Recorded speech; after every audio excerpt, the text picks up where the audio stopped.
আচ্ছা। আমাদের এখানে তো বিভিন্ন অডিট আসে, বায়াররা যখন আসে তখন কিছু প্রশ্ন করে যে এই টিভি কি প্রসেস প্যারামিটার কি, তখন আমরা যারা থাকে এখানে, যারা এখানে অপারেটর অথবা senior operator supervisor executive level যারা থাকে, সবাই কিন্তু এই জিনিসটা আসলে জানা দরকার। আসলে বায়ারদেরকে বিভিন্ন ধরনের প্রশ্ন করে তখন আমরা কিন্তু ডিসিশন খেয়ে যাই প্রশ্ন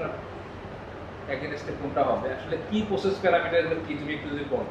হ্যাঁ স্যার, আসলে কি প্রসেস প্যারামিটার হচ্ছে সামগ্রিক যে কোনো ধরনের বাংলাদেশের যার যে প্লান্ট আছে ওই প্লান্ট অনুযায়ী যে সকল প্যারামিটার সেট করা থাকে পরিবেশ অধিদপ্তর থেকে অথবা যে ডিএসসি যে লেভেল অনুযায়ী যে প্যারামিটার সেট করা থাকে ওই সেট অনুযায়ী তার প্লান্টে কী ধরনের কী কী বিষয় আছে সেইটা যদি একটু উদাহরণসহ আমি বলি, যেমন আমাদের এটা হচ্ছে বায়োলজিক্যাল প্রসেসের এমবিআর অ্যাডভান্স টেকনোলজির একটা প্লান্ট। এই প্লান্টে আমরা বায়োলজিক্যাল ট্যাঙ্কে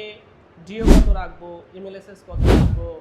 তারপর নাইট্রোজেন কত আছে, ফসফেট কত আছে, এই সকল যে বিষয়গুলো এগুলো উল্লেখ থাকবে কি প্রসেস অফ প্যারামিটারে। এরপর আপনার নিউট্রালাইজেশন ট্যাঙ্কের কাজটা কি বা কত পিএইচ রাখতে হয়, বা কুলিং টাওয়ারের কাজ কি, কালেকশন ট্যাঙ্কে কী কী থাকে না থাকে, জাস্ট এটার একটা টোটাল সামারি থাকে কি প্রসেস অফ প্যারামিটারে, এটাই বোঝায় আর কি।